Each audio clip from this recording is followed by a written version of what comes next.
With AI, artificial intelligence, emerging in our culture right now, there needs to be a similar renaissance of spirituality or of awakening, because the artificial intelligence is going to get so powerful and it can either be used for good or for bad. The question is not if AI will advance, it will. The real question is whether we as humans will advance with it. A world where AI takes over and we lose contact with humanity, we lose contact with our own feeling, that is a more dangerous world. Welcome back, or welcome to the Finding Mastery podcast, where we dive into the minds of the world's greatest thinkers and doers. I am your host, Dr. Michael Gervais, by trade and training a high-performance psychologist.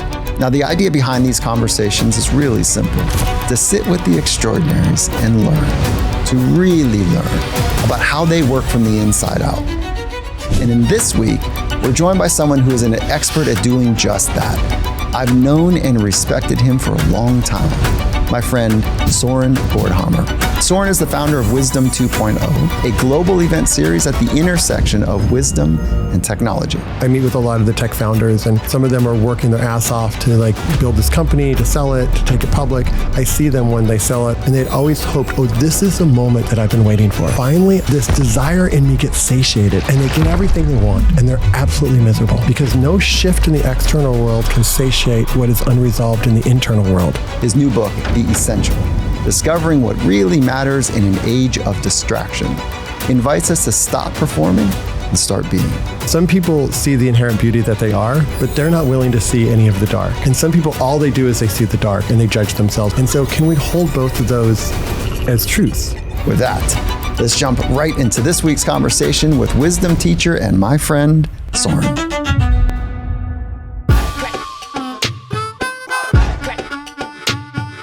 Thank you so much for listening to the Finding Mastery podcast. If you're enjoying these episodes, I've got a request for you. Please make sure to like this video and hit the subscribe button to follow the Finding Mastery YouTube channel. It's a free, no-cost way to support the podcast, and it helps us continue bringing you these conversations with some of the world's best thinkers and doers.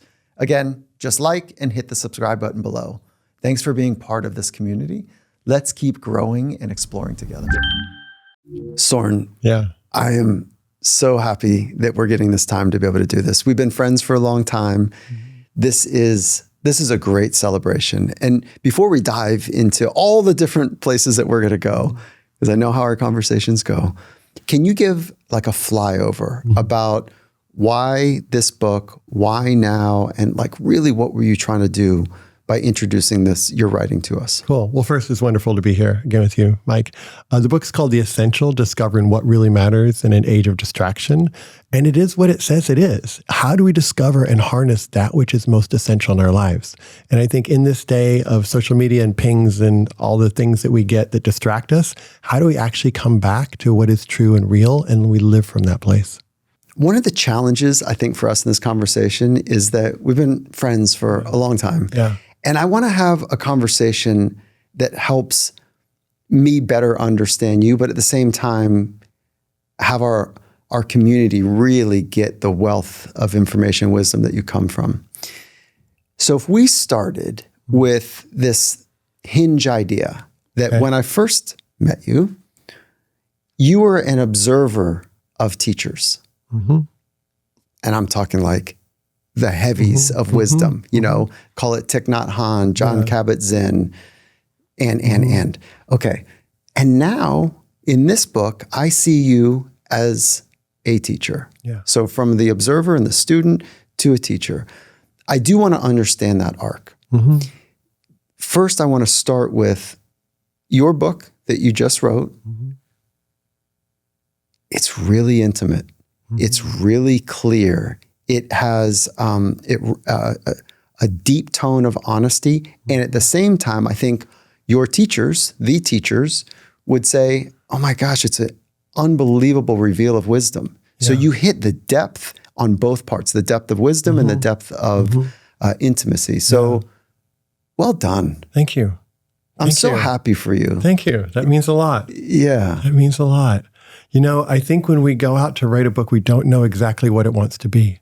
We start out with an idea, and then it tells us how it wants to unfold. And as I started writing, I didn't have a lot of those personal experiences in it, but something felt kind of stale, felt like I was repeating other people's words, and I just didn't feel like authentically connected to it. And then I started going back in and going, hold it, where did this insight come from? What was the source of this insight?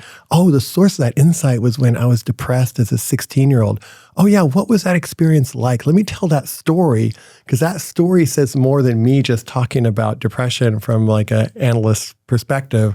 It like brings people into the actual experience. And so for me, it was like a review of my life and different points of my life, and then trying to really get back to, can I share the experience of that? So the person who's listening to it actually feels it. Because I actually think words can be kind of dry and pointless in some ways, but it's the energy and it's the passion, it's the authenticity behind the words.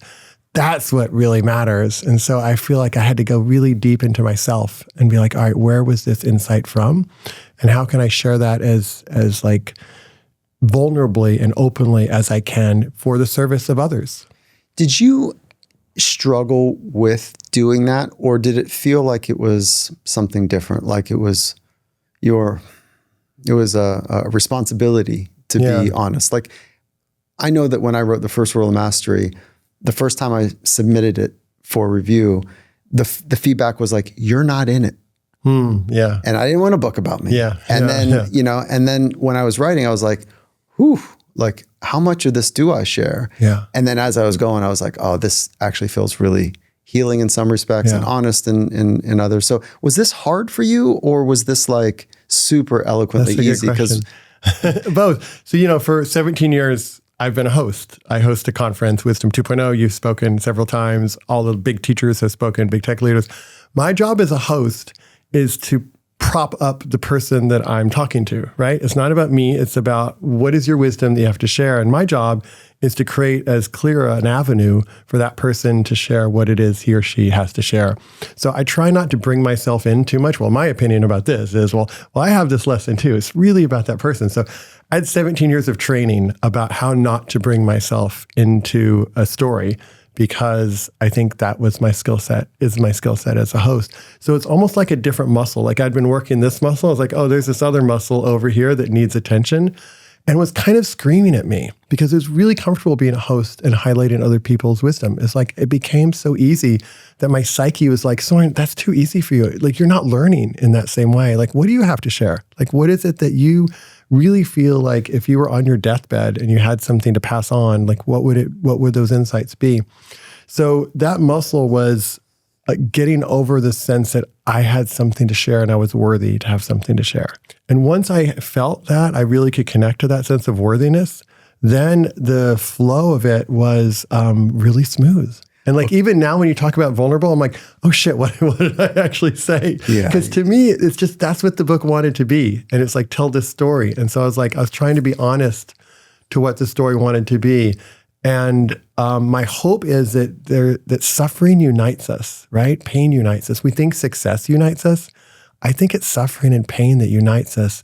And if we can talk intimately and powerfully about our own suffering and pain in a way that shows a path to be free of that pain, I don't know if there's a greater service we can do in the world than to provide that for people. Finding Mastery is brought to you by Felix Gray. And one of the biggest challenges we face today is our sheer amount of screen time. It messes with our sleep, our clarity, even our mood. And that's why I've been using Felix Gray glasses. What I appreciate most about Felix Gray is that they're not just another wellness product. They're rooted in real science. Developed alongside leading researchers and ophthalmologists, they've demonstrated that these types of glasses, they boost melatonin. They help you fall asleep faster and hit just a little bit deeper in the stages of rest. And when I'm on the road, bouncing between time zones, slipping on my Felix Grays in the evening, it's this simple way to cue my body to wind down. And when I'm locked into deep work, they help me stay focused for longer without this digital fatigue that starts to creep in. Plus, I think they look great. If you're ready to feel the difference for yourself, Felix Gray is offering all Finding Mastery listeners 20% off. So just head to felixgray.com and use the code FindingMastery20 at checkout. Again, that's spelled Felix, FelixGray.com, and use the code FindingMastery20 at felixgray.com for 20% off. One of the teachers, I think it might be Thich Nhat Hanh, had suggested the greatest gift you can give others is your presence, right? And so when you are present with another person, you see them, Yeah. and sometimes they see you, but you see all of them. Yeah. And that includes the suffering. That Yeah. includes the hurt. Yeah. That includes the beautiful dreams and the compelling futures that they want to co-create. When it comes to, I'm going to go back to this, when it comes to sharing your hurt that you wrote about in the book, it sounds like you're really okay with it. Can you talk about the work that you did to get to that place to share hurt? Sure.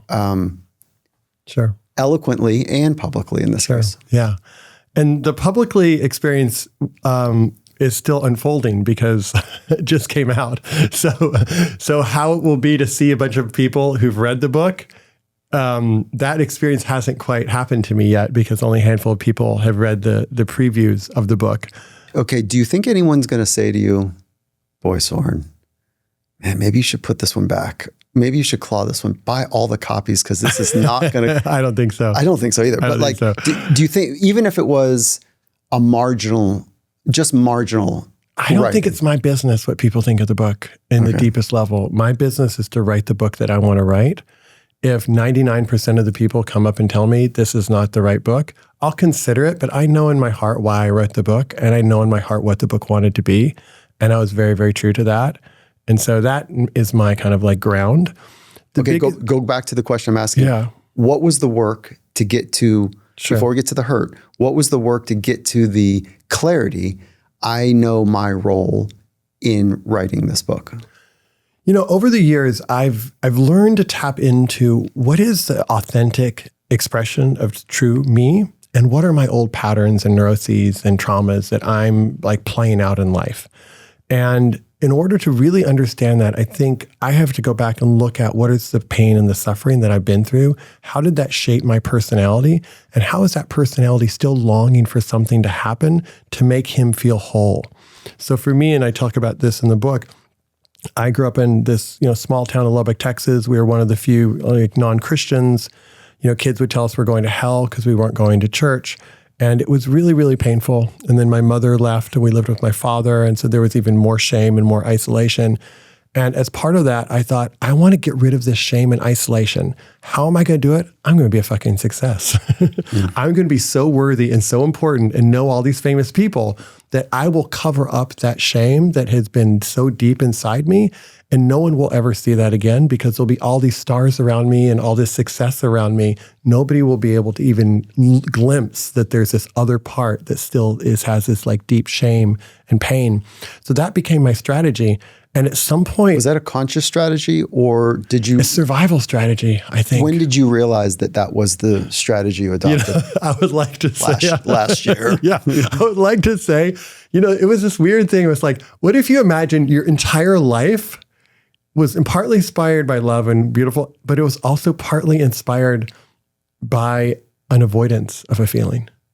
Well, you have a quote. Our identity often comes from the output of our hurt. Yeah. So when I wrote that down we're talking about it now, I don't think it's a what if. I think it's an yes. Yeah. We have, to your point, suffering and hurt. I like that you use hurt as opposed to what traditional teachers would call suffering. I'm not Sure. I'm not kind of pushing against suffering, but the word hurt feels more available than like this deep kind of tormented suffering. Yeah. But so I've got moments where my feelings, my identity have been hurt. And I clearly know because of the work I've done and the people in my life that have held mirrors up for me to say, hey, do you realize? Yeah. No. So those stories, though, this is really great. So my experience, people can have other experiences. My experience is there's some level of hurt, and then there's a narrative that we begin to play out, right? That's mainly unconscious. I'm success. I'm strong. I'm smart. I'm whatever. And I'm responsible. I'm responsible, right? And those become like a survival strategy. They're not our authentic expression. And then we go in the world and we actually find ways sometimes to succeed based on that strategy, based on those narratives. But life, being the brilliant thing that life is, inevitably has us question those narratives. We get to a point, and I see this with founders. I meet with a lot of the tech founders, and some of them are working their ass off to like build this company, to sell it, to take it public. I see them when they sell it. I see them when they take it public. And they'd always hoped, oh, this is the moment that I've been waiting for. This is the moment where finally this desire in me gets satiated, and they get everything they want, and they're absolutely miserable. Because no shift in the external world can satiate what is unresolved in the internal world. But the story running their life was, someday I'm going to be a success. And they get everything, and they don't feel internally like they feel like a success. And they're like, I know, I just need to make a bigger company. So then they keep on the hamster wheel, thinking that there's still something out there that once they get it, it's going to satiate this feeling inside. And the reason that doesn't satiate is there's usually, I like to use the phrase younger part. This is Dick Schwartz's work with internal family systems. Some people know about it. I really appreciate it. He's like, there's just simply a younger part inside you that needs your attention and needs your care and needs your welcoming. And you don't have to cover that part up. You actually kind of need to befriend that part. And that's what I had to do. I had gone through divorce. And this is how, I don't think I wrote a little bit about in this book, but the more longer version is I'd been through a divorce. I have a son, been through a divorce the first time with his mom.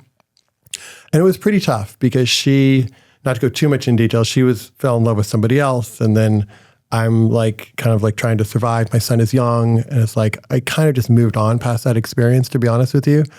I was living in New Mexico and I felt it a little bit, but I was just like, shit, we got to keep going, right? Life moves on. And then I got into a second marriage, a second divorce. So these are two divorces. And I was like, must be them. For sure them. For sure them. And so I was like, what is going on here? There's something that I'm not seeing. Did you open up like, so she fell in love with somebody else's, like the easy narrative, but it was, you had a part in that. Thank you. Of course. Yeah. Yes, so what was your part in that? I think my part in that, maybe my part in all of it was that there was a part of me when my mom had something of a nervous breakdown when I was 12. She realized she was not married to the man that she loved.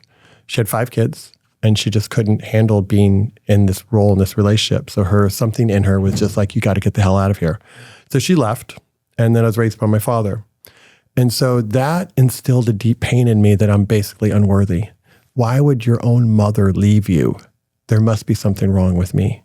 That was the narrative that happened, because I couldn't come up with any other narrative at the time. I couldn't think like, oh, my mom's going through enormous pain and suffering. And, that was beyond my capacity. How old were you at that? I was about 12.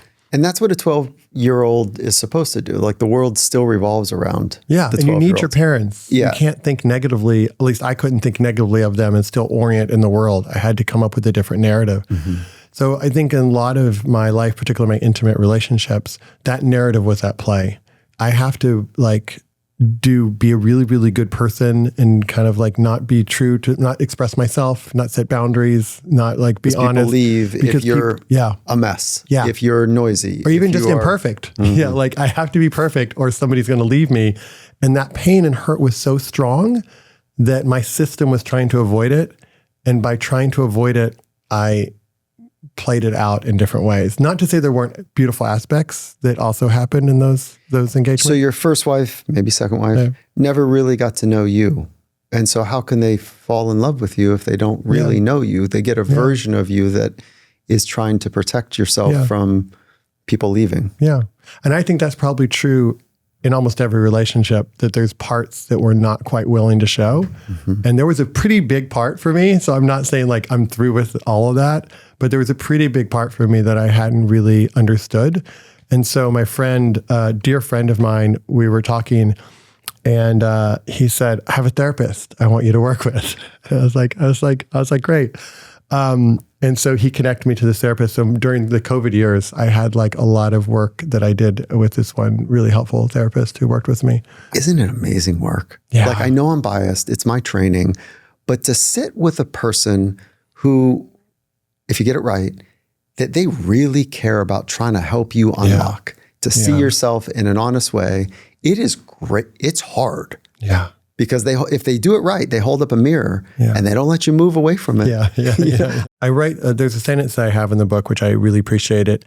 And it says, in order for us to kind of be who we came here to be and who we truly are, we have to go everywhere we don't want to go and see everything we don't want to see.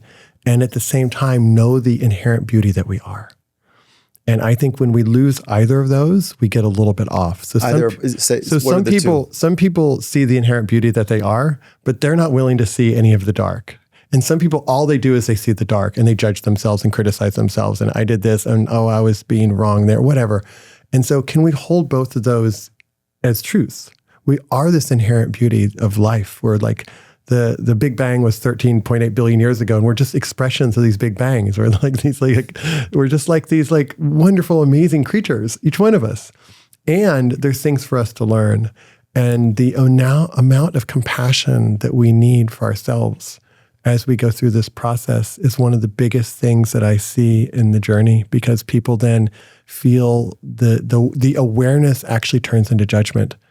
And that's when I think it's very, very hard for us to like allow our hearts to open and deeper. Say that one more time. Awareness turns into judgment. So imagine if somebody was like walked around every day with you and just told you everything you did wrong. You could have used that word instead of this word. You walked a little fast. You drank a little quick, whatever, all the judgments. And you start to believe those judgments. And so it's like there's this shining this light of awareness that it may actually all be true, but it's not very helpful at all because our system is not really capable of bringing that forth. I love that you bring this up because this is the world that elite athletes live in. Yeah. So practice is more intense than game day for in one respect, because in practice, you have to get to the edge, the messy edge where you make mistakes, but you unlock something to grow. And you have to do it in front of people that are determining if you get playtime or not. Wow. You do it in front of your peers that are trying to take your spot in the roster. And everything that you do and don't do is publicly statted and force ranked against every other person in your entire universe of elite athletes, as well as your teammates. And it's really easy to get screwed up. Yeah. If you have a coach that says a 3-to-1 ratio up to a 7-to-1 ratio, Soren, what you just did is amazing. Like, do that again. Oh, I don't know if you can do that again. That was so good, Soren. Like the way you held your hands, like, oh, hey, everyone, you see what Soren did? To the one which is like, Soren, move your fucking feet. How many times do I got to tell you? Like, it's that, like that aggressive 3-to-1, 7-to-1. And if you get those magical folks in your world, it's awesome. But if you get the ones that are the other direction, it's problematic to thrive. Yeah. Well, even if you don't have those coaches, effort is directly equatable to self-judgment. The harder you try, the more likely that you're going to judge yourself as inadequate. Okay, interesting idea. So if I don't really try very hard, I'm probably not going to judge myself. But if I want to be the That's absolute a self-esteem best at saving everything, mechanism. Yes. But if I want to be the absolute best at something, the judgment has to turn on. Now, the question is, do I can take that judgment not personally, or do I make it about me? And I think that the greatest people I see, they understand that, but they don't have the self-image and the self-reflection. They don't take that personally. And so therefore, they're able to like take on lessons and move through them faster. What kind of coach are you to yourself? Interesting question. I love challenges. And I love to be a little bit on the edge. And this is why like AI is super interesting to me. And I love, there's an example that they gave of growth mindset that I've always loved. I think it was Carol Dweck in her book, which I know you're very familiar with. And there was this kid, and there was 2 kids. One had growth mindset and one didn't. And there was this really hard challenge that they were presenting the kid with. And I guess he looked up at the teacher and he couldn't figure it out. And he looked up at the teacher and said, "Boy, do I love a good challenge."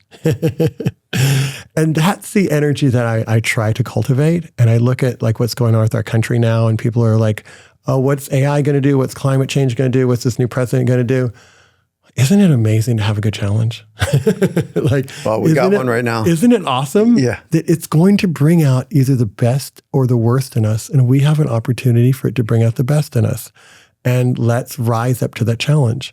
I've always liked the Zen story. You may know it, where a teacher draws a line on the chalkboard.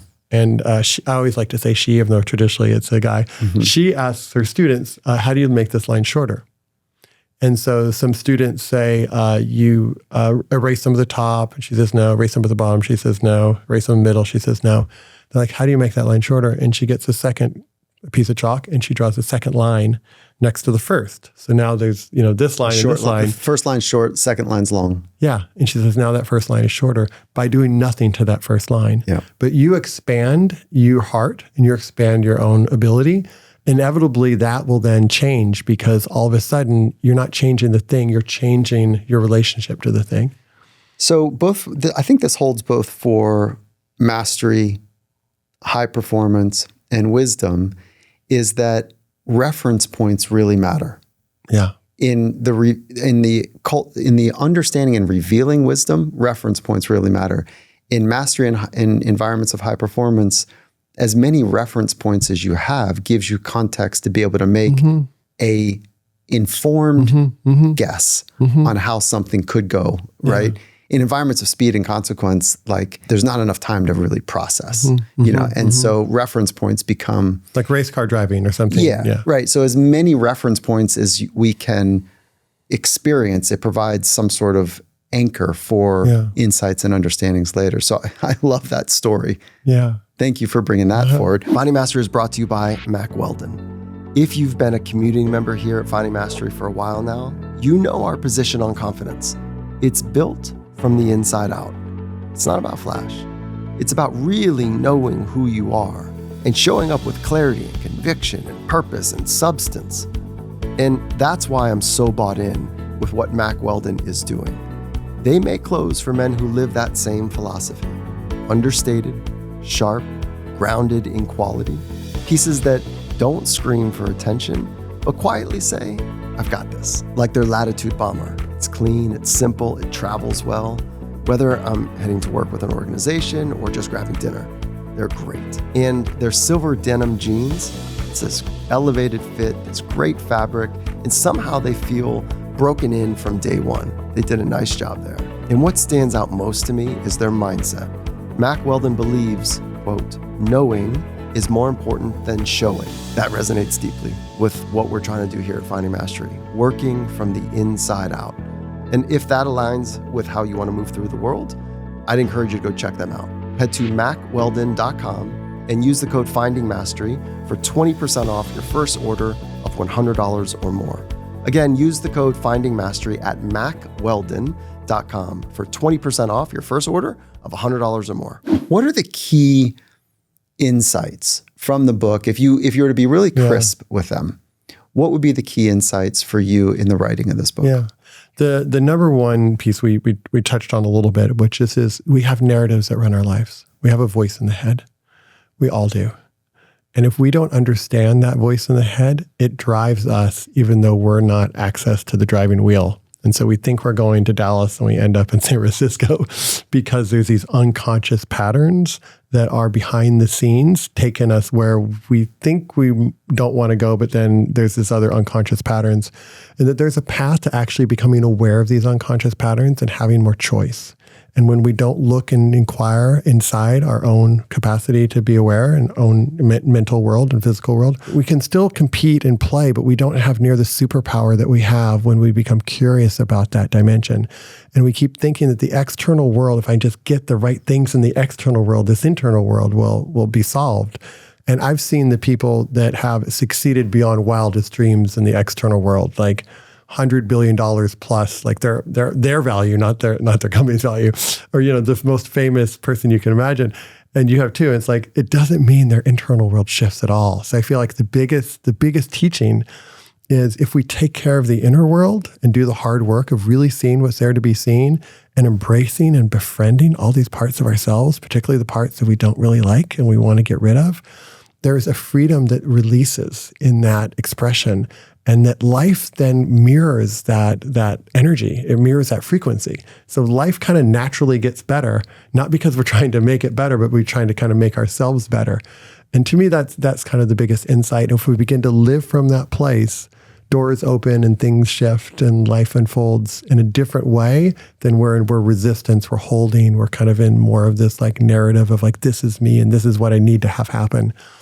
And to me, that's the biggest shift that we need now. And I think with AI, artificial intelligence, emerging in our culture right now, I feel very strongly that there needs to be a similar renaissance of spirituality or of awakening or of whatever you want to name this, because the artificial intelligence is going to get so powerful and it can either be used for good or for bad. But unlike nuclear weapons, which is just limited to certain countries or certain people, we're all getting the nuclear weapon. We're all getting access to AI. And so it becomes almost imperative that we do the work on ourselves so we know how to use that effectively.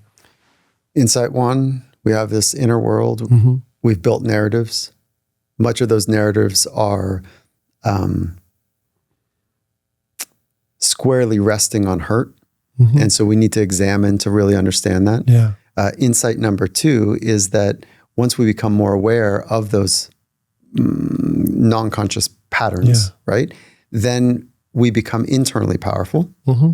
And the third is we're going to need a resurgence of a deeper dimension of our human experience to combat the purely surgical cognitive right angles of AI. Yeah. And right? I'd say the last one I would add to that would be is more we're in that space, that creative space, or less trapped in our own narratives about how life should be and how we should be and all the things, there's a creative force that's unleashed that we can apply to whatever we do and to whatever situation that we're in. And I think the work, like me writing a book, the more I freed myself, the more the book just came. And the more I didn't free myself. Did you write this in a flow state? Or? Most of it felt like a flow state to me. There was like a conscious editing that happened afterwards. Mm-hmm. But I've been inspired by Rick Rubin, and Rick Rubin's work has touched me. And I really like what he said, that you write a book or you do a creative art, it's none of your business, whatever other people think about it. You do it for you. And so I was very honest to myself. What does this want to happen? What does this want to be? And I have a chapter in there where we talk about, what do I want to do is such an interesting question, because I think that's an important question. But maybe the deeper question is, what wants to come through me? And you're harnessing a deeper intelligence and you're realizing your life is not an accident. You actually came here to participate in some kind of karmic unfolding. And when you tap into that, that's where there's like a power, a superpower that we can all harness. And I feel like that's the invitation of our time, is to tap into that. Are you pointing to like the concept that there's a soul? Are you pointing to a collective consciousness that gets bundled in this thing called Soren or bundled in this thing called Mike? I think for me, it's more like there is an intelligence of the universe that we can all tap into at certain times. And when you meet someone, for example, and they say something to you, they have some project they want to do or there's some shift, and you meet that person and you can tell this is not driven by them. This is driven by something much bigger than them. I can feel that resonance. Like I feel like something is coming through them and like, watch out. Is there in your philosophy, is there a God?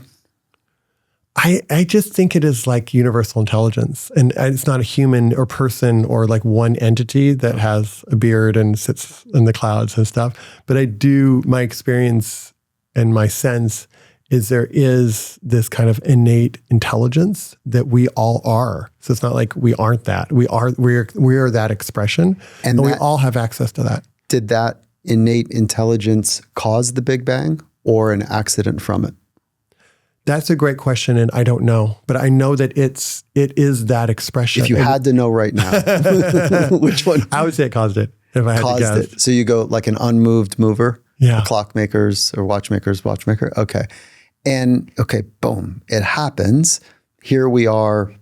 In this form and this dance. And what are we trying to do? Well, so this is a great question. Is all humanity trying to do something else, or is each human have their own karmic assignment that's wanting to play out? And I've always liked Eckhart Tolle's way of looking at this. He says we have two purposes. We have a primary purpose and a secondary purpose. The primary purpose is to be right here, right now, because this is the only moment we have. It's hard to argue with that, right? Like, it's hard to argue. The past is a dream. The future is a dream. Like, this is all we know is I'm here with you and consciousness is emerging and here we are. That's all we know. And then the second... Wait, before you get to the second, sure. There's a primary purpose. Primary. What is your responsibility to be as present as possible. And in this what are you moment. doing in this moment to be as present as possible? When I notice my mind going, what's going to happen in the future? What happened in the past? How do I get to, what do I say to impress him? What do I say to impress your listeners? Is that the narrative? That's the narrative. That is pulling you from what? And from being present with this moment. So for example, if I'm thinking, are people enjoying this? I need to say something really brilliant and wise and like touching. I need to be more vulnerable, whatever the thing is, right? Yeah. Versus like, oh, can I be in the discomfort?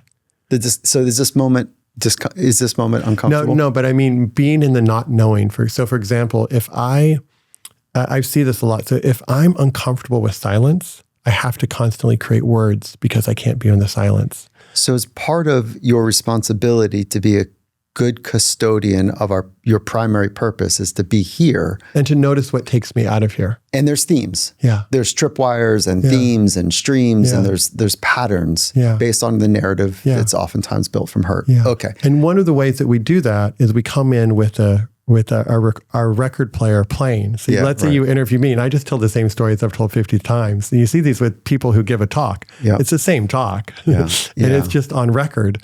And I think the opportunity in life is to get out of that record and actually be here and what is wanting to emerge between us right now in this moment, unedited and unscripted. And it's just like life is unfolding and we're just a part of that unfolding. And to me, that's super rich and exciting. And do you approach the unfolding, unpredictable, unknown moment? Do you approach it, for the most part, let's say, as something to explore or something to perform? In my ideal moments, to something to explore. To explore.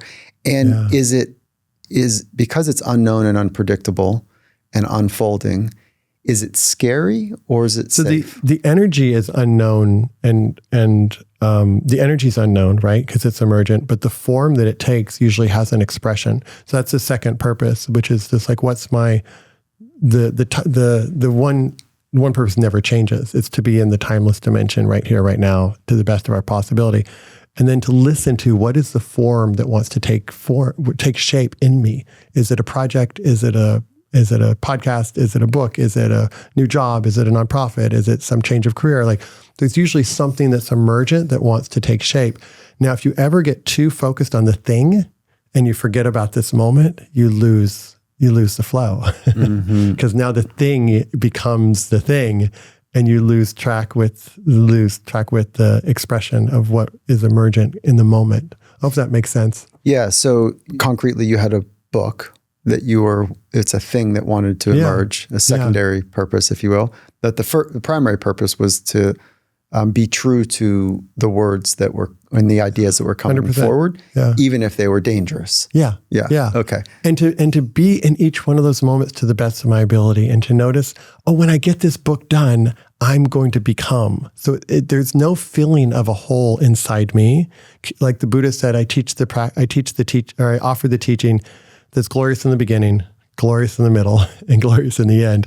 And I think the most creative acts, most beautiful acts, there's a love of the art, and there's love in the beginning, there's love in the middle, and there's love at the end. And it's hard, but you're loving the hard. And then when you release it, there's no hope for agenda that says, if this happens, I will be more complete, because it's coming from completion.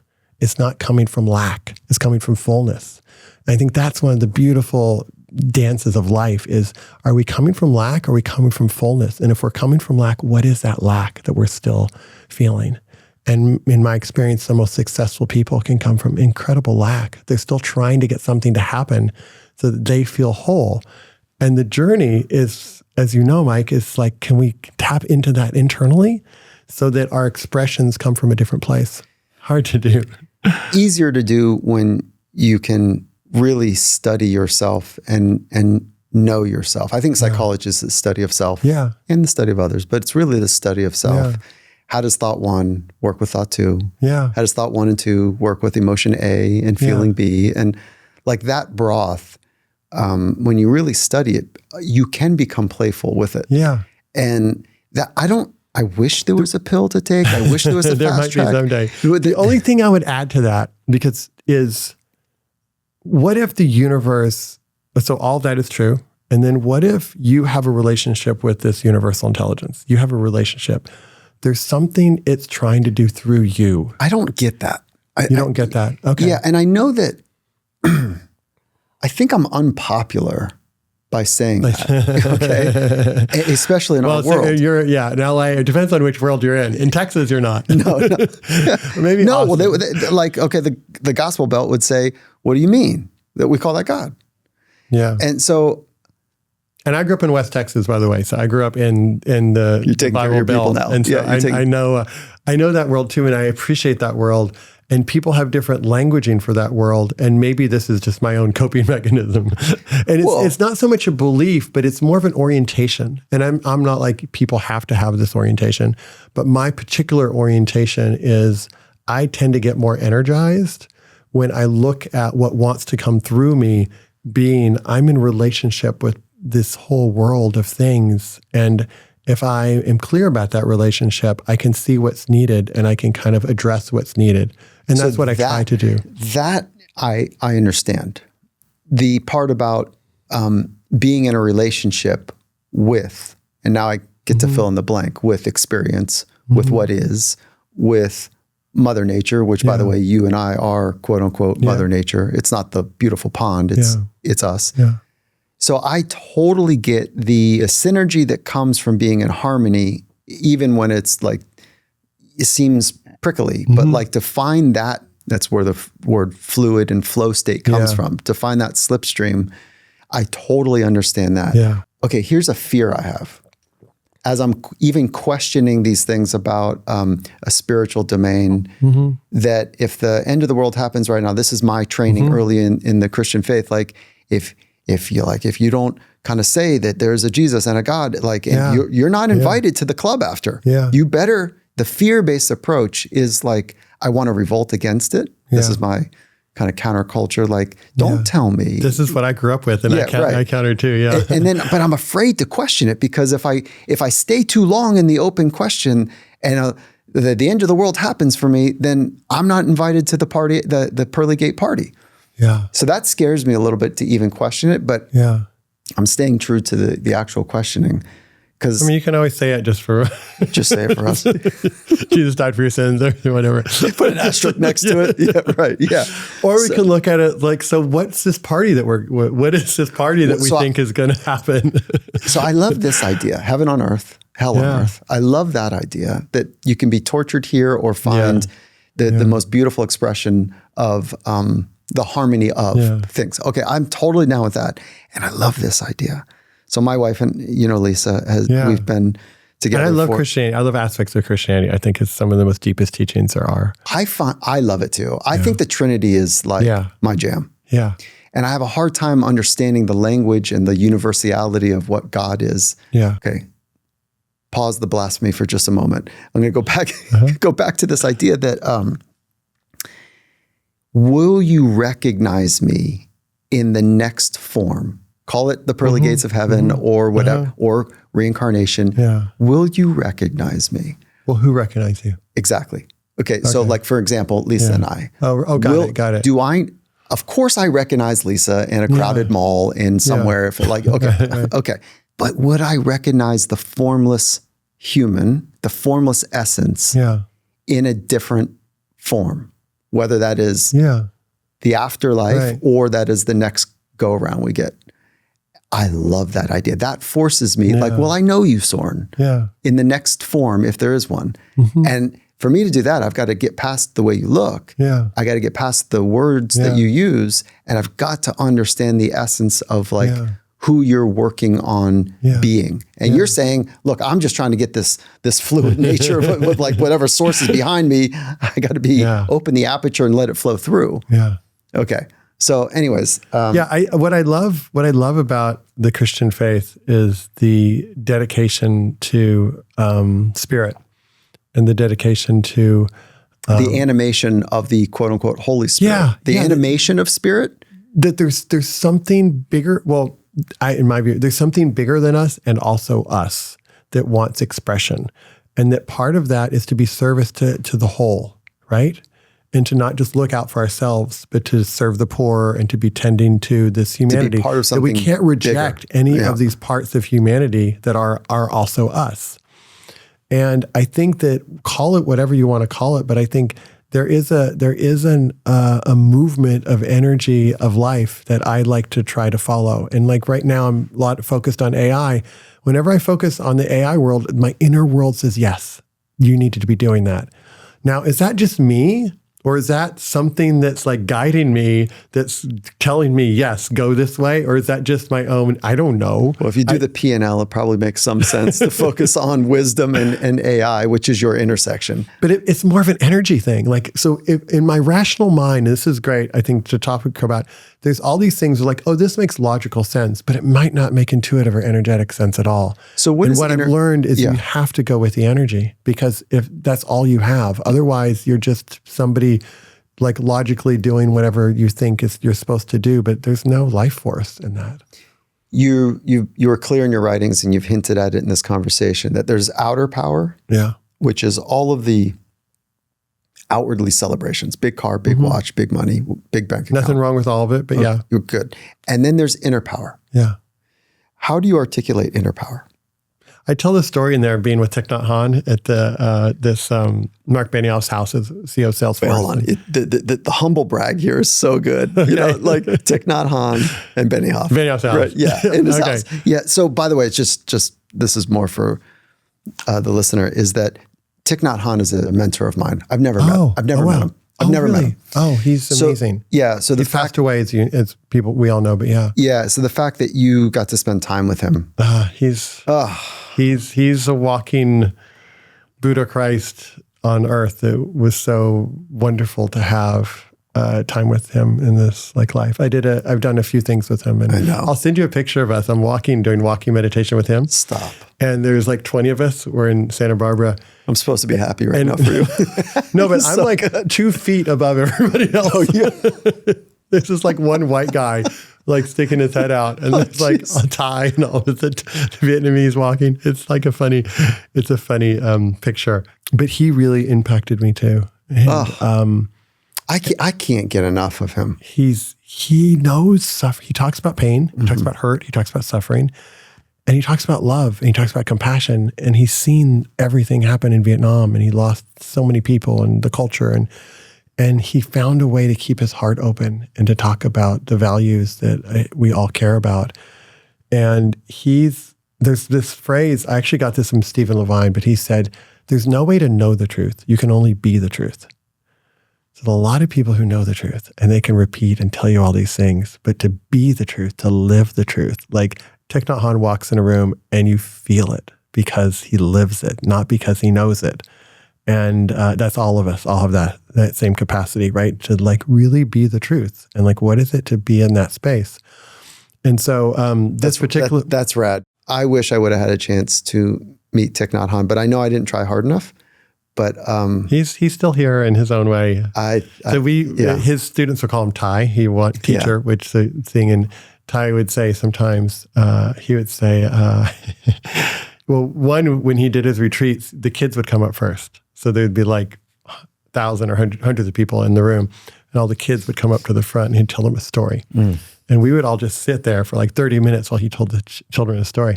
But the stories had profound teachings, right? But he loved the kids, and he wanted to make sure the kids actually were the ones who got the best teachings, and then the adults would get the teachings.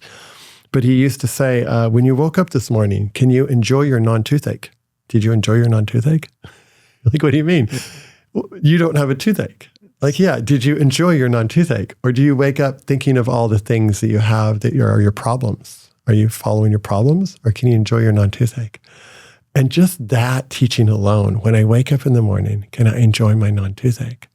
If I just did that sense of gratitude and that sense of awareness of the appreciation of what we have, can we wake up in the morning and appreciate that our eyes can see? Can we wake up in the morning and appreciate that we can breathe?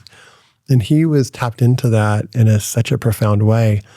And so there was this event at Mark's house that had all the big tech CEOs there. And, they all wanted to go. There was a lot of them, 30 or so of the big leaders in tech. Yep. And they were there, and they were sitting, and Ty would go on. He went on for maybe like hour and a half, 2 hours. And Did you coordinate this? No, but my friend coordinated it. Okay. So I got snuck in through my friend. I wasn't one of the tech CEOs. Okay, got it. Yeah, my friend's like, hey, I got an extra spot. Do you want to sneak in? I was like, sure, happy to. And Benioff is actually a beautiful person in terms of really wanting to support like wisdom and compassion. And so I think it was out of his goodness of his heart that he's like, wow, I've found this amazing teacher. I want to share this teacher, with other people who might benefit. So it was coming from, I think, a really good-hearted place. And so two things happened. One is I looked around and I'm like, who has the power in this room? All these people are sitting on the floor while they listen to him on the stage. They have traditional power, but he's got something else, and they've all come to find what that is. And what is that power that he has that they're coming to find? So that became a really interesting question for me. I was like, oh, there's different kinds of power, because clearly he has this power and they know it. And could we all have the capacity to have that power? And at one point he looked into the audience of all these tech leaders. He said, if you're not helping people better connect with themselves and help people better connect with nature, you're in the wrong business. And he invited them to explore their life and what they're actually creating. And he was somebody who had that courage and had that power. And I think that's why we loved him, was he found a way to be the truth. And I think that's the gift. He's not being the truth when he shows up to give a talk. He's being the truth when he goes to the bathroom. He's being the truth when he's, late for something. Thank you he's for that being image. The truth Sorry. when whatever he's doing, he's in the zone. So it's not like, oh, I'm playing the game now, I'm going to be in the zone. Right? Yeah. I'll keep this nameless, but there was a Zen teacher at Wisdom 2.0, and he did this amazing moment on stage. We were both backstage. He came off and I was getting ready to go on, and we had an exchange. And I was like super excited to have a moment to say thank you for your teachings. And I was like, oh no, this is not, wait a minute, what am I seeing and feeling? Wow. Like it was like a different energy. I mean, yeah. And I was like, oh, this is, what's that saying? Never meet your heroes or whatever. Like, I was like, oh, this is a bummer. And then I thought, wait, maybe this is me too. Like I get tired, I get cranky, I get like, and so it was a cool moment to remember that sages are people. Yeah. Yeah. And in my mind, Ty was not. He floated, so yeah. I never saw, Eckhart, or a lot of teachers have this great idea where it's like, you think you're going to spiritual teachings, you're going to go to Bali or something and get massages and meditate every day. But then you get to the airport and your flight's canceled, and it's like, you might learn more about yourself with that flight getting canceled that you'll learn from going into so we have these ideas. Oh, spiritual growth looks like this. Or, oh, when I get here, I'm actually going to grow spiritually, or whatever. And what I find that is that life delivers us. If we pay attention, life continually delivers us teachings, regardless if we're in the Himalayas or LA traffic or somewhere else. And our job is just to pay attention and listen, and we can get all the teachings that we need. And so that Zen teacher experience was like a great teaching, right? It was a good one. It could be like, oh, what a horrible person. Or it could be like, wow, I realize I need to have compassion for everybody. Yeah. Because everybody has their moments where they're suffering. And maybe I can have compassion for myself in those moments. Yeah. Well, can you maybe teach us a meditation, like pretty concretely, that you're using? I want to ask, I don't want to be disrespectful to your practices, but I do want to ask like one that maybe you learned from Thich Nhat Hanh that has been important to you, that the listener can be like, well, what? Like, what is it that they do? Meaning Thich Nhat Hanh, you, maybe me, like as a practice. So one of the things that when the kids would come up in front of him, I remember him asking them once, why do we wash the dishes? And the kids were like, we wash the dishes to clean the dishes. No, we wash dishes because our parents tell us to wash the dishes. No, we wash the dishes in order to wash the dishes. To have the experience of washing the dishes. We wash the dishes to be in the full experience of washing the dishes. Why do we walk? We walk not to get somewhere. We walk to enjoy the experience of walking. And I don't know if you meant like lead a meditation, but like to me, that was one of his deepest practices was like, can we be with our experience, whatever it is? Now it's super interesting, and I wish he was alive today because it'd be so amazing to talk to him about this work, is he was much more about cultivating the goodness inside you. This is my experience of him, right? So breathing in, I smile. Breathing in, I calm my body. Breathing out, I smile. So he'd have these like practices, which are on all his books, like breathing in, I calm my body. Breathing out, I smile. Different sayings. Breathing in, I see my eyes. Breathing out, I smile. Yeah. And that's where I was hoping you would go. Is that a practice that you use? I did. That's not active practice for me now. It's not. When I was working more with his material, those are practices that I did more often, and like telephone meditation. So I don't know that. There's your cell phone rings. Breathing in, I can't remember the exact phrase, but breathing in, I calm my body. Breathing out, I smile. Breathing in, I know my words can create suffering or peace. I vow to create peace. Mike, how you doing? Yeah, nice to hear from you. Yeah. The energy in which you're answering that call is very different, having that little moment. So I think it lives with me in different ways, but I don't have that as a formal practice right now. I can say that one of the things I'm super curious about is resistance to experience. And so there's an experience, and how are we relating to that experience? And often when I can feel a tension in my body, I notice that there's some resistance to something happening.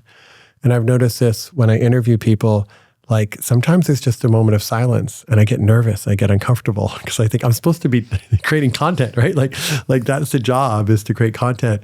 And I'm like, oh, what's that story that's overlaying that? Like, can I just be quiet for a moment and not know and be in the not knowing? But what are the things that I have a hard time being with? Anger is another one. Like anger is something, when anger arises, I get really nervous. I get like tense around it. And so I've been really working with like, can I just invite anger, the energy of anger, and get to know it better? So one of my practices is to see like, what am I not inviting, and can I be able to invite that more? You probably don't know this, but you interviewed me at Wisdom 2.0, and you created so much space for me. It was awesome. So whatever you did in that moment, it was years ago, but you opened up the aperture for me to feel really free to talk about ideas that were interesting to me. And you didn't talk over or have too long of space, but after something was said, you let it just sit there for a moment. It was awesome. It was a really nice, I felt like an energetic exchange between the two of us of ideas. And like, so you're really good at that. And thank you for that. The second thing I want to thank you for is that there was a moment, maybe a couple years after that, that you said something in passing that really helped me. I don't think I've ever told you this. No. Yeah. So you said something to the effect of, Mike, the way that you're describing the practice of getting to wisdom, the practices and the work is really refreshing. Things like, Mike, and you said it, because I'll say like, you can train your craft, your body, and your mind, and becoming more aware of your thoughts, words, and actions. These phrases that make sense to me, and you're like, we need some of that. Yeah. And so it gave me this permission to say, keep going. You're onto something. Yeah. And I just want to thank you for opening up that aperture. I've used that phrase like 3 or 4 times, but you definitely have done that for me. Yeah. And so thank you. And also thank you for introducing me to Jon Kabat-Zinn, who's been another teacher of mine from a distance and somewhat up close. I think what I saw in you, so we have like all these wonderful teachers, it's John or Thich Nhat Hanh, but then we have our own expression of it. And they can't do what you do because they don't know athletes, they don't know high performers, but you know the language that needs to be shared so that it's digestible to that population. And so that's why I was encouraging you. It's like, you don't need to be a monk like to have wisdom to share. And I was seeing that you were bringing it into this area of performance, which is so powerful. And only you or somebody with your background has the right medicine to do that, because you live and breathe that world, you understand that world. And so I was always like so excited to see that that expression was taking a different form. It was in this awesome. place. And that's what we all need to do. Times. If you're listening out there, like you have your own expression, like you have your own teachings, you have your own offerings. You don't need to have special degrees or a million followers on YouTube or whatever it is. We each have our own expression and we can each be that truth. And I think that's the invitation we want to make. I want to make more and more is that whatever you see in that person, that is you. If some part of you is that person. So let's take that forward. Is that how in your writings, presenting your ideas formally on paper, how was that to present your ideas with other people's? In reflection of some of the great teachers of our time? It's a little nerve-wracking because like you with Thich Nhat Hanh and others, like I've had such influence from these teachers who just like, words don't really do it justice. You know, it's like the Buddha said that the greatest gift you can give is the gift of Dharma, which just means truth or teachings, right? Like I could bestow on you all kinds of material gifts or whatever, and yet the gift of anything that awakens a person, is there a better gift that allows their heart to be more free, allows their mind to be more free? So the gift of truth is the greatest gift. And so I'm trying to be of service to that gift and saying, okay, Soren, you've had all these unique experiences. So I taught meditation to juvenile hall kids in New York City, which I share stories about that. I walked across all these different countries. I share stories about that. Dumpster dives to different countries. Yeah. I've seen a lot of different experiences. And what I loved about writing the book was like, there would be one story about a kid in juvenile hall and the wisdom that I learned from this kid, Jamal. The next chapter would be this event with Thich Nhat Hanh or the Dalai Lama where I learned something. The next event might be like a tech leader that I learned something from. And what I'd really hope to get across, Mike, is like, it's in through every form. Like your children are incredible teachers, your grandparents, your parents, your friends, like your enemies, like all these are kind of these teachings. And so I think the gift that I tried to present was like, what is my, if we're all offering our wisdom to the world, what is it that I want to share? So I have a story from you with my son where he really wanted to be the best basketball player in the world. And I was trying to help him be the best basketball player in the world. And I was like, Mike, what do I do with this? And I was like, what do you say to athletes before they go out on the court or the field? And you might have changed your mind from this. And you said, Soren, I always say the same thing. I was like, what's that? You said, you have everything you need inside you. And that really shifted my relationship with my son. Because I was like, it's not about winning. It's not about playing great. It's about discovering who you are and living from that. So the beautiful thing I got was I got to take in all these pieces and be able to share what I got from you. There's some things on Thich Nhat Hanh. There's some things from different teachers. But inevitably, there were some chapters that were just me. It's just my story, my experience. And if I have one hope, Mike, is that it lands with people in a way that empowers them. And they feel like, wow, what is the wisdom I have to share? And how do I bring that out? But that potential is inside each one of us. And the opportunity we have this life is to bring it forth, because it doesn't matter if I say it or you say it or TikTok. Who cares? What matters is like it starts to speak to them and they start to bring it forth in the way that they want to bring it forth. Amazing. Bring us home you've been sitting at the intersection of wisdom and technology for 20 years, 15 years. We've been doing the conference for 20 years. 20 years. You've been practicing, you've had a wisdom practice for 40 years. Okay, I started when I was a teenager through suffering. I don't know. Suffering. Yeah, I don't know if I would have started without suffering. Okay, good. Yes. Suffering helped. And now we're in this emergence of AI that is happening in lightning speed. What are the insights, or what do you want us to think about, or what can you point us to grok around the intersection of wisdom and AI? Wow. It's such a really important question. I'm just going to I want to answer that. I want to tell briefly how it happened to me. You know, sometimes you're living your life and you're trying to mind your own business, and then something enters and you're like, shit, like really?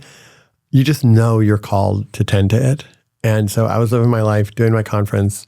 I had heard that I wanted to do something on AI. This is 3 years ago. I was like hearing that it was going to be a thing, but there was nothing really anyone was using. I'd heard through the grapevine that Sam Altman was doing something, but no idea what he was doing. But I, through a friend, pinged him, was like, would you come to this conference on wisdom and consciousness and AI and stuff? And he got back instantly. He's like, absolutely, love to. And he was going to be with Jack Kornfield, one of his teachers and mentors. Great teacher. Yeah, wonderful. And then like a month later, they launched ChatGPT. He and OpenAI launched ChatGPT, and it kind of takes the world by storm. And then I met him at the conference and got a chance to spend some time with him and Jack. And all of a sudden, I started to see the power of what was coming, like how he talked about it and how other people talked about it. I was like, oh, I thought this was a sci-fi thing that was going to happen, in our kids' generation. It's actually happening now, and it's happening really fast. And it has enormous, enormous power for good. And it has enormous power for misinformation and for creating illnesses and all kinds of things. And so that moment was the moment when I realized this is what I need to attend to and try to do my part to harness in a positive way. And I think one of the beautiful things about AI, at least so far, is it has all the knowledge in the world. It evens the playing field of knowledge. Like we're all brilliant all of a sudden. But wisdom is something different. I think it calls on us to develop our wisdom, because wisdom is from intimate depth of experience. And that's really what we need to balance these two worlds out. Knowledge is wonderful, love it. And wisdom and compassion is the glue that keeps the society together.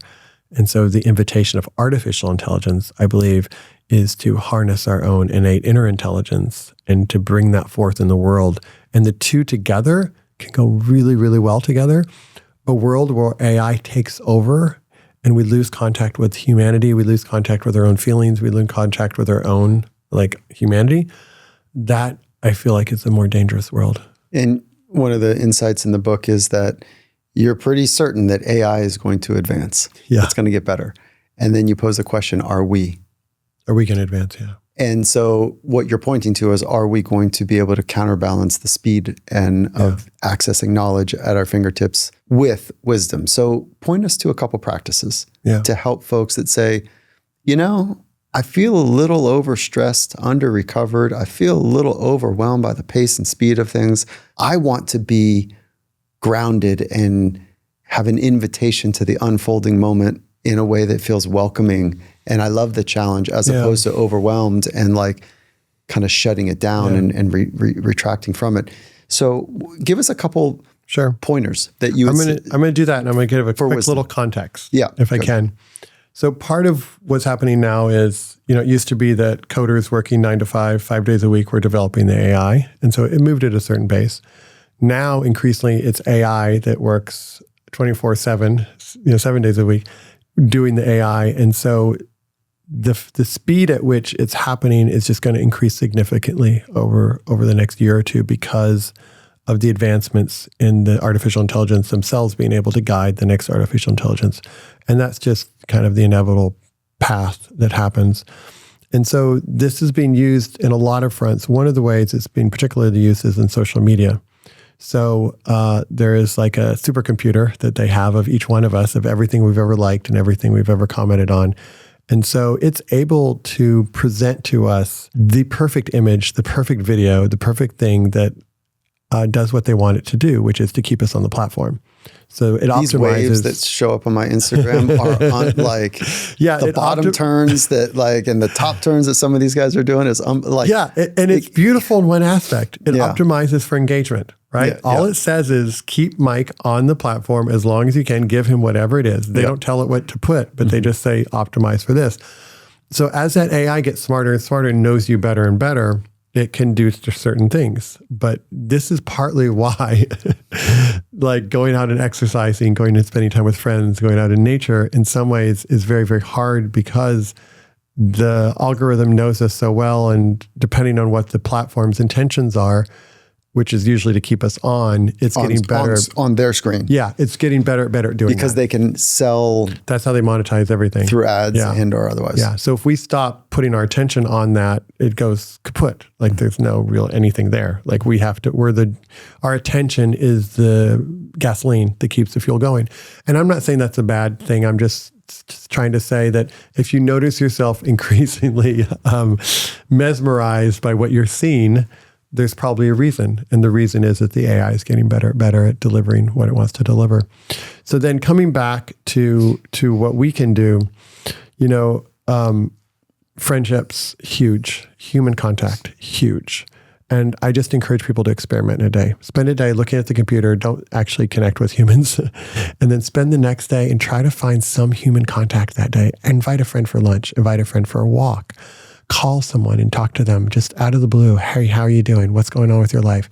Make some genuine human contact and notice your day when that happens and notice your day when that doesn't happen. So I think that's a huge one.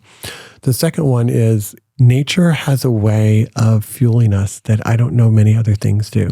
So whether that's just walking down your street and looking at a tree and looking at birds and looking at whatever you can see that's just a part of the natural world, there's some way in which our nervous system calms and just like remembers, oh, it's okay. like there's a way that softens. And exercise is another way I think that moves energy. And then I know meditation's really hard for people. It's hard for me sometimes too. But to whatever, put on a music tape, put on whatever you can do that just allows you to tap into your inner world as best you can and get a sense of like, okay, there's this external climate, but there's also an internal climate. And can I just become curious about that internal climate? And you can do a guided meditation if you want, or you can just listen to music and just kind of like close your eyes and have that inquiry. But as you get to know that inner world, it becomes less scary and it becomes more curious. And you're just like, oh my goodness, there's things for me to learn there. So to me, that's part of my medicines. And I did that this morning. I had a 7:00 call. I was like, all right, I usually have a 7:00 call. I got up, meditated for 30 minutes because I knew that it's so interesting. For me, it's like, I'm going to make less mistakes and I'm going to have more quality experience if I tend to the most important thing, which is just my own mind and heart, versus like, oh, I got to get this done. I'm actually going to get more done in a more powerful way if I tend to my being first.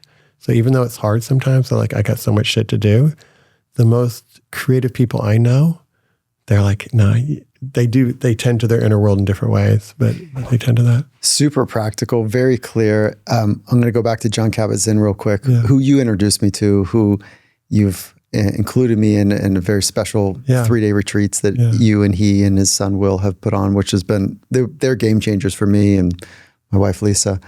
But in passing, John had said, like, how's your meditation going, Mike? How's your practice going? Something like that.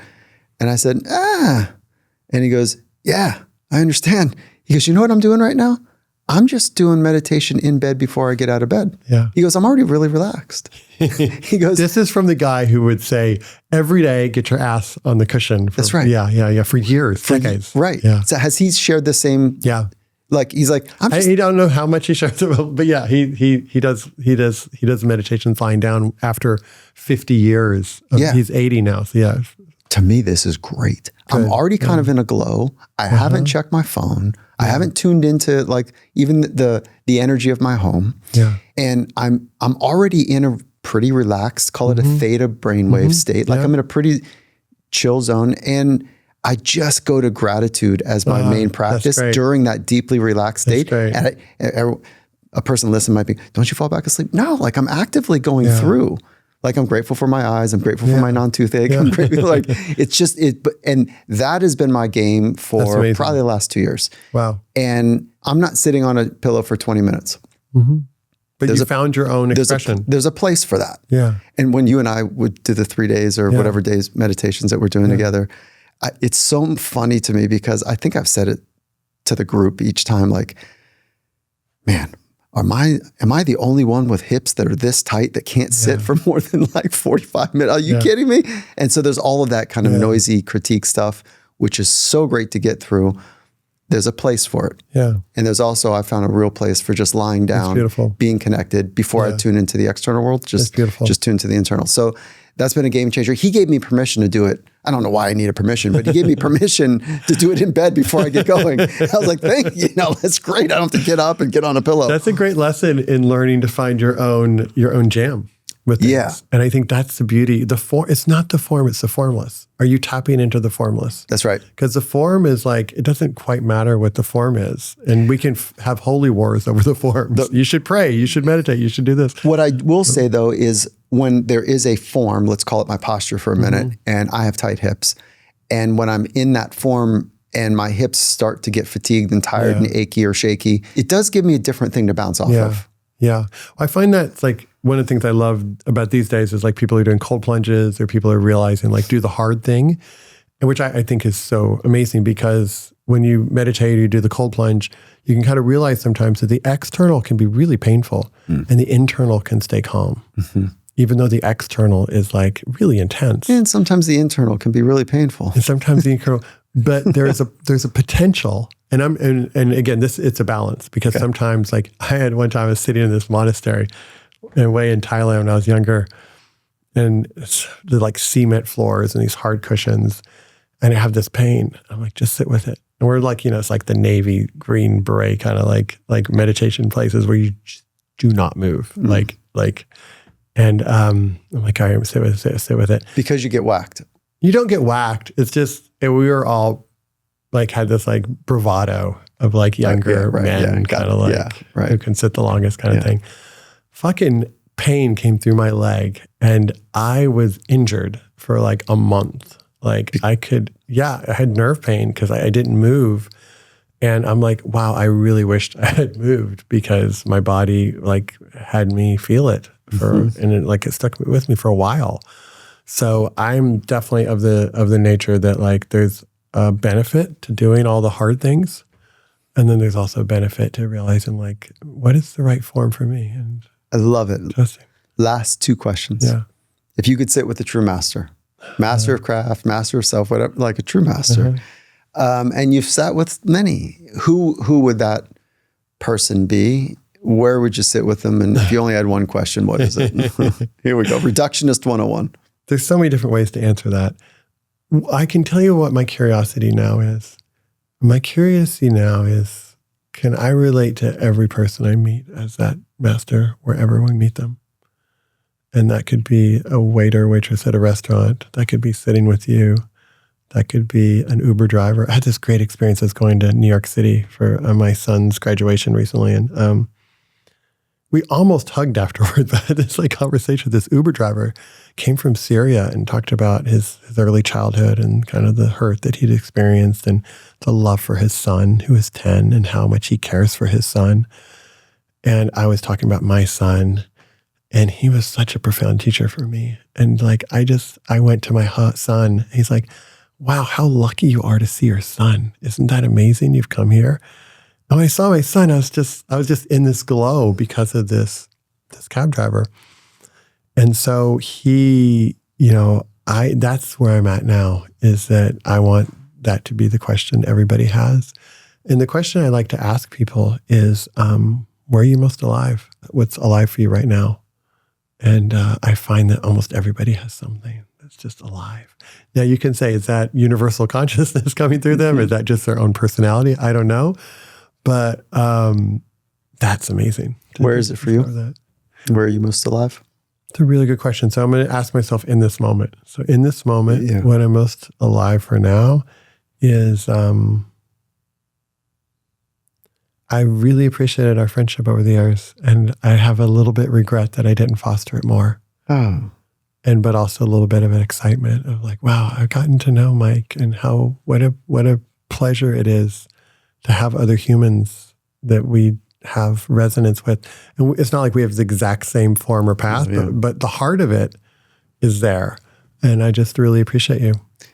Thank you, brother. Appreciate my opportunity to be with you. That is awesome. I feel it. And I know that from our friendship. Mm-hmm. Yeah. So I love that the world has you in it. Okay, brother, I appreciate you. Congrats on bringing something to us that is not only, I want to say something pithy, but like it's a really good use of somebody's time to read your writings. Thanks. And so thank you for that. And thank you for everything that you've done for me. I mean that with like, there should just be a period at the end of that. Thank you for everything you've done for me. Appreciate it. Thank you, Michael. If you enjoyed that conversation, then please make sure you join us again next time on Finding Mastery as Dr. Mike sits down with author, poet, and meditation expert Young Pueblo, whose work on healing, self-awareness, and connection has touched millions.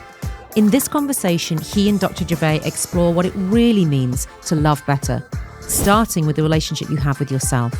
Join us on Wednesday, July 16th for this beautiful conversation.